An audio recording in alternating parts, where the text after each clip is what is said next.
গরু ভুনা কত? এটা কি পেশোয়ারি? আব্বুর ডায়লগও ভাইরাল, পাক ভালো হয়েছে। শুক্রবারের দিন আমরা সবাই মিলে ঘুরতে গিয়েছিলাম চিড়িয়াখানায়। আব্বু আম্মু বাসায় এসেছে, তাই তাদেরকে নিয়ে আমরা একসাথে ঘুরতে গেলাম ছুটির দিনে সপরিবারে। তো তারপর আমরা চিড়িয়াখানা ঘোরার পর মিরপুর 2-এ গেলাম আবেশ হোটেল অ্যান্ড রেস্টুরেন্ট, যেখানে হান্ডি বিফ পাওয়া যায়। এটা অনেক দিন থেকে ইউটিউবে বেশ ভাইরাল। তো এখানে যাওয়ার পর দেখলাম এখানে ভুনা গরুর মাংস, হাঁসের মাংস, হান্ডি বিফ, আর সাথে পাওয়া যায় হচ্ছে পেশোয়ারি মাংস, যেটা পাকিস্তানের আর কি বিখ্যাত রান্না। তো এখানে আমরা গিয়েছিলাম দুপুর টাইমে, আর ছিল শুক্রবার। এখানে ছিল প্রচুর ভিড়, আসলে আমরা কোনোভাবেই জায়গা পাচ্ছিলাম না।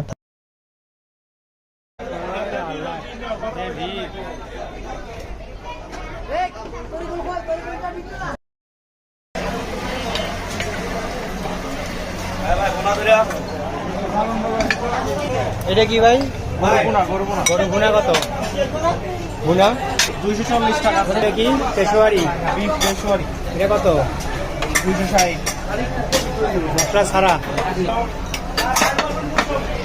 এই ধনিয়া পাতা দেবেন নাকি? ডাল আসছে, যে ডাল এটা আর কি বেশ ঘনই আছে।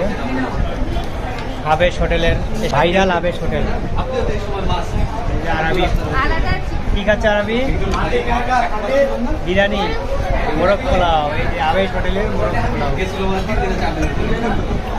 আর এই যে ভাত, এই যে বাবু খাচ্ছে।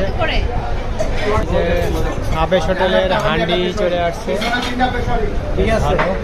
আমাদের হান্ডি চলে আসছে, 4টা হান্ডি, 260 টাকা করে হান্ডি। হান্ডিতে রান্না হয়, 4 টুকরা দিচ্ছে।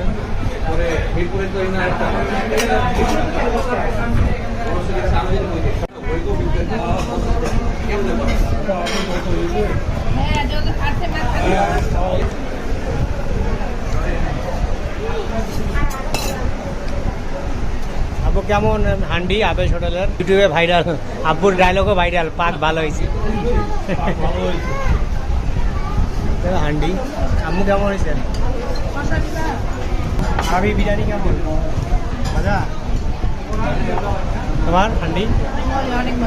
এই যে আরিশও খাচ্ছে আবেশ হোটেলের হান্ডি। তো এই আবেশ হোটেলে এসে আমাদের এই সব রান্নাগুলি অনেক মজা লেগেছে, বিশেষ করে হান্ডি বিফ, যেটা ভাইরাল হলেও আসলে এদের রান্নাগুলোর টেস্ট আছে, এই কারণেই মানুষজন এত ভিড় করে এখানে।